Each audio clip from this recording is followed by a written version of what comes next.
Comme tout le côté de Sousnabino, pour tout sur la Kama Solo, Bino, Congolais, Mingi, Bao Batala Biso, on a 4 Samboka, Nalibanda, na émission direct news, il y a des connexions Kassil Mundila.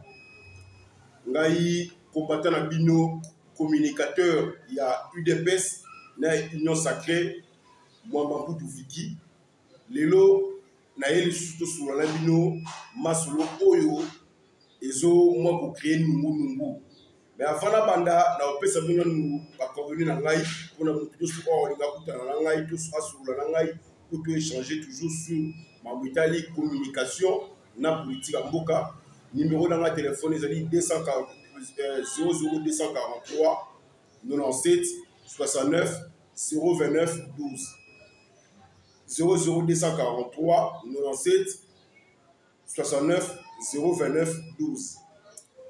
Na lisolo o to solo lelo to solo ba solo oyo ezole karakati ya ndaku ya mapunami o to bengi commission électorale nationale indépendante CENI en sigle na ministère de finance.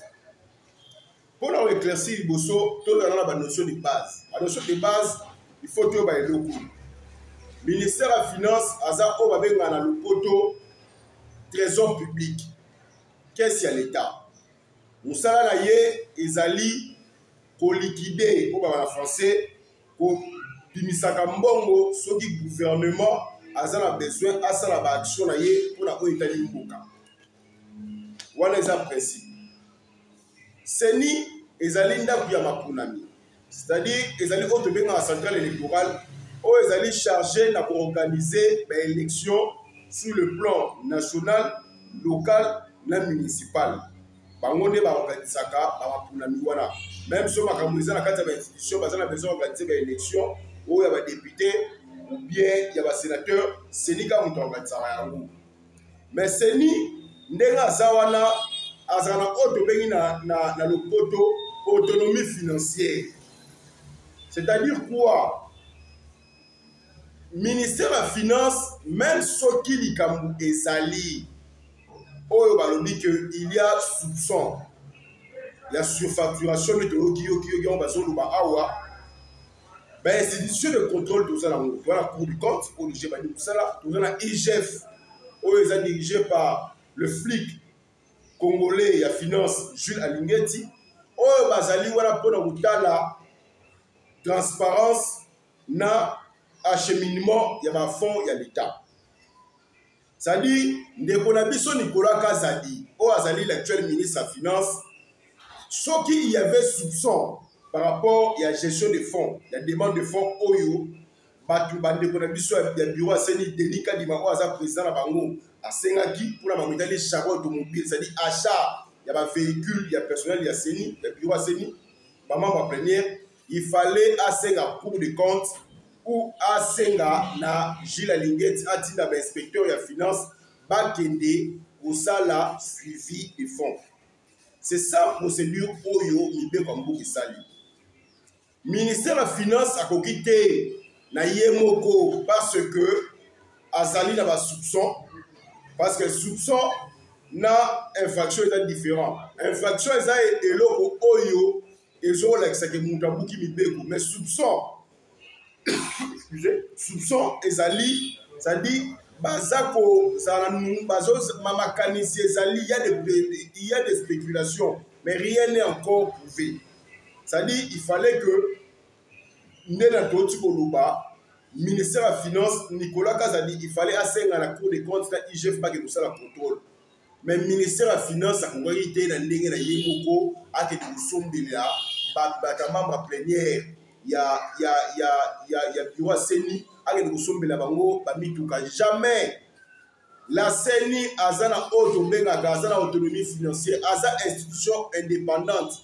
Le ministère de la Finance a un rappel budget naïe, présidence de la République budget naïe, ministère de budget, institution toi mboka ne senga budget va pesa bango et zali pendenga mona CENI.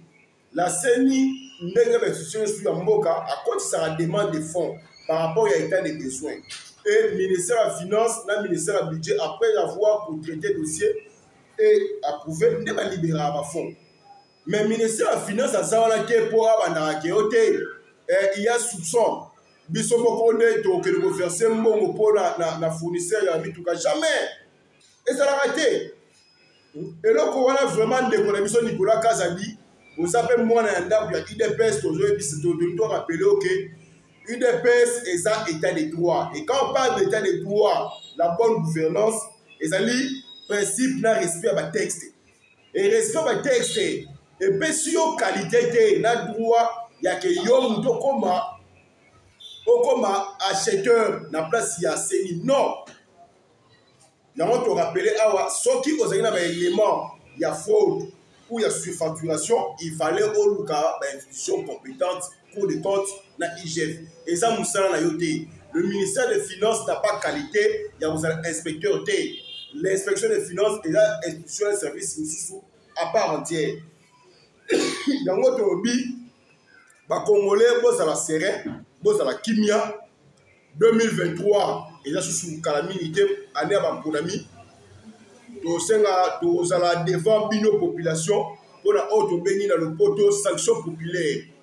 Bino oyo bofotaki biso na 2018 mopesa biso mandat oyo lelo oyo biso DPS tozo ko gérer mboka na 2023 to ya susu liboso na bino na bilan na biso oyo eza largement positif pour bopesa biso susu deuxième mandat auto concrétiser nyonso oyo to la kabino na kati ya projet de société na biso na oyo etali de connexion de Nikadima to sepela to mona na bilili lobby mercredi, Tomoni Ndekonabiso Gilles Lingeti a reçu par bureau ya CENI à travers Denis Kadima et la CENI a obadasigo musala ya contrôle financier sur la fonds surtout Oyo, Commission électorale nationale indépendante à ce soir dans l'état pour l'organisation de l'élection en 2023. Et dans Ndekonabiso, il y a Nicolas Kazadi, Tosenga yo que na batunao ya communication boye ba eloko moko que crédibilité à l'élection et ça la kaka en 2023 té. La crédibilité des élections et ça la tout un processus et que eza lelo déjà oh il faut d'être avec la population congolaise que soit oh sur si ma confession religieuse et ça là qui dans le bureau il y a CENI et ça mafia té mais ezali soit moko oh ezalaki orienté par rapport il y a ma qualité na ma compétence il y a ma membre surtout on va composer bureau wana so il est là oyo biso moko to komi ko banda ba débat Denis Kadima aleka na média na Top Congo alobake si les élections ne se tiennent pas en 2023 la responsabilité revient au gouvernement parce que à recevoir aucun centime pour l'opération électorale en 2023 yo sous ministre Nicolas Kazadi au finance au l'équipe sous la bilili à TV pour le bakenote on a déjà octroyé 37 millions pour la CENI to pesa bango plus de 2 millions même pour la frais d'installation la charbon automobile ainsi de suite nous wana et pesa image à ma B pour la régie la biso IDPS na mukonza mboka et na mutu ba congolais bazo kanisa neti que IDPS a besoin ya kosala pour respecter les délais constitutionnels. C'est ce qui est faux. Parce que le chef de l'État l'a répété très bien depuis 2020 à 2021 que le délai constitutionnel, c'est-à-dire 2023, est année électorale et que le gouvernement central, où il est dirigé par Sama Lukonde, déjà est un mécanisme qui a réservé déjà Mbongo pour l'élection. Donc, biso moko déjà on a IDPS to penisa monité to bebisa mora la population té to tika ba congolais base la kimia et to pesa pe ba dongolo misu argumenté ko to yebi que na démocratie to za na autre bengi pouvoir ba to pouvoir régime pour les gérer na autre bengi opposition na ko sala ka ba affrontement bongo na ba média to zo pesa na ba ennemi minduki oyo bakoyaka ko attaquer mukonza mboka yango to oloba na ndeko na biso camarade na biso ya UDPS Nicolas Kazadi oza ministre de finance na batu na oyo ya communication il faut botika makambo ya kozwa biloko oyo ba débat au kocha sur la place publique il faut to pesa une très bonne image ya gestion na biso et de communiquer à la population que à se préparer pour la sanction populaire dans les urnes Oyo et ça en 2023. Na bande ko na biso misusu o tozo kapé na ligaki na bande ko lisanga bonganga na ndeko Fayulu na ndeko na biso Chibala o bazalaki ancien ya IDPS ko toyebi kazala premier ministre en 2017 lorsque Kabila abdokaki processus élection 2016. Mais na autre qui bino ozobeta masolo ya hotel ya glissement ndeko lisanga bonganga Martin Fayulu na Chibala ngai mwamba du combattant IDPS na communicateur ya Union Sacrée nazo ebisa bino boye que l'UDPS n'a aucune intention ya glissement et tozo répétango chaque fois à travers secrétaire général chef de l'État ou à l'autre de référence à Bisso que le délai constitutionnel sera bel et bien respecté en 2023 pour se préparer dans l'élection. Les sanga bonganga tika ko bebisa ba papier na ba biko ko belaka Union européenne, Nations Unies, na o ko belaka Union africaine. Se préparer bongisa base électorale na yo, va se préparer déjà pour la 2023 sur postuler en tant que président, sur postuler député, o ya ba voter yo. Au lieu que l'on commence à lettre belé papa pamba, yebaki be kwa mboka. Ils sont clairs et l'objet a mis que après 5 ans où ils ont mandat à chef de l'État, il faut que l'organisation, il y avait élection et ça là. Et bien sûr, il y a des personnes qui ont le respect des textes de la démocratie, la bonne gouvernance pour organiser. Donc, les Sanga Bongangan de Kourangaï, dialogue na Congo et Zaraka Moko. L'unique dialogue au Torosala et Saline en 2023 devant les urnes.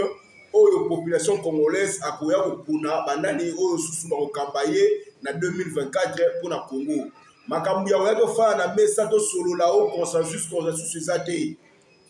Na mametali bureau ya seni basenga ki batunyo so kota ya opposition ezala ki boboyi koya. Lelo oyo le train est déjà en marche, mécanisme ya organisation et processus électoral est déjà entamé. To bongama mutu na mutu akende ko sensibiliser base na ye pour na ba élection ma solo ya keto fa na mesa papa to fa na mesa na 1960 avant 1960 to solo li ba table ronde to ye après indépendance la guerre civile to fa na ba table ronde to fa na ba table ronde kili to ye na 1990 la conférence nationale souveraine 91 de Fonda Soussou. Doye Soussou na Mambetali 2003. Accord global inclusif. Accord à Saint City. Et de Bouchaki na Monstre. De bien 1+4. De Fonda na Messa. Longwe Wana. Doye Soukoya na 2017. Accord à Saint-Sylvestre. Oyo Kabila Andimaki qui a représenté. Et que l'élection est en 2018. De Fonda. Tofandi Mbalembele et en 2005 le Votaka constitution oyo ezali loi fondamentale oyo ezo régir biso oyo ezo organiser biso et Joseph Kabila l'ancien président ou sénateur honoré Lelo a promulgué en 2016 donc constitution déjà ezawana et tchabibeko nyonso mambu ya kenoto fanda likaba ya otokusolola ezate mibeko mboke lobi après 5 ans il faut élection donc ceux qui ont besoin de dialogue, boya en 2023, na élection, na urne, na électeur, na bino ba voter bino. Donc réponse au na pesa lisanga bonganga Fayulu na Chibala yango wana glissement ezate botika Nations Unies, botika Union européenne, botika Union africaine ba fana kimia ba kipebe makamna bango. Ba Congolais awa le problème du Congo sera réglé par les Congolais nous-mêmes parce que tous a déjà mature, tous a la institution républicaine et tozali na tout oyo permettre biso tokende na ba élection na kimia na sengi merci mingi na ndeko na biso Kassim Mumila oyo aosala nyonso pona ko communiquer la population congolaise masolo ya mboka lelo lisusu ayambi ngai vraiment na sengi na ba téléspectateurs nyonso tout bo s'abonner makasi na média na ye et nazo pe ko insister que l'union sacrée ezali eloko oyo bandeko na biso ba député na biso nyonso tout l'Assemblée nationale ba bundela ki yango na 2020 pour permettre le chef de l'État à sa majorité au lelo au chef de l'État acha premier ministre la volonté na ye na ndenge ezalaki différent na 2019 oyo tozali na FCC cash oyo tomona chef de l'état azoyebisa biso yango na discours na congrès qu'il a subi des humiliations pour na kaka kodéfendre na intérêt ya développement ya Congo. Yango merci mingi na badepute nyonso tu ya union sacrée oyo babundeli lelo oyo majorité oyo tozwi na kati ya oyo tobengi union sacrée de la nation oyo ezali vision ya chef de l'état Félix Antoine Tshisekedi Tshilombo oyo il faut tokunda biso nyonso mpona réélection na ye oyo toyebi ke eza assuré oyo toyebi ke soki tokende na élection Fachi Beton akozala voté même à 150% wana tokobangela yango te. Donc 2023 bitumba na biso ezala mpona réélection ya Félix en 2023 badepute nyonso ya union sacrée. Il y a toutes les composantes politiques. On est une même famille. Et tozali biso o UDPS, toza chef de file. Il y a quatre, il y a mouvement wana vraiment toko senga na bino nyonso tozala uni pour toi apporter candidature ya chef na biso na 2023 Fachi Beton pour azala réélu pour to concrétiser vision na ye oyo ndenge mama na biso veuve ya Etienne Tshisekedi na lubaki yango jour il y a hommage à Etienne Tshisekedi le 1er février à Lubaki que vraiment Félix Tshisekedi il faut ba Congolais to soutenir pour azala bolingo mingi ya mboka nango na kosukisa awa vraiment na sepeli mingi na liso de solo na bino to bo eloko faut retenir monsieur Nicolas Kanda de ministre des finances Denis Kadima Oazali mokonzi ya ndako ba pour la miseli bozala bomoko tocha nungu na mutawa ya ba Congolais ke totika ba communication oyo to pesa ba ennemi argument soit disant il y a glissement parce qu'il n'y aura pas de glissement 2023 et ça année ba élection et toyo kana ministre des finances rôle na yo ezali soki demande de koti et ça traité le ministère du budget et ça approuvé la conseil des ministres et que premier ministre a passé aval yo musa na yo ezali ya ko débloquer mboko s'il y a des soupçons IGF na cour de compte ezali wana. Donc, makambu ya keo le karana top Congo au bana kolubaka au pesa mauvaise image ya biwa seni eza malamu te nous ande ko bebisa na image ya régime de PDS na image ya chef de l'état na yango nyonso merci beaucoup c'était votre combattant na communicateur UDPS Union Sacrée moi Maputo Viki mon numéro je répète 243 97 69 029 12 merci beaucoup vive le Congo Fachi Beton.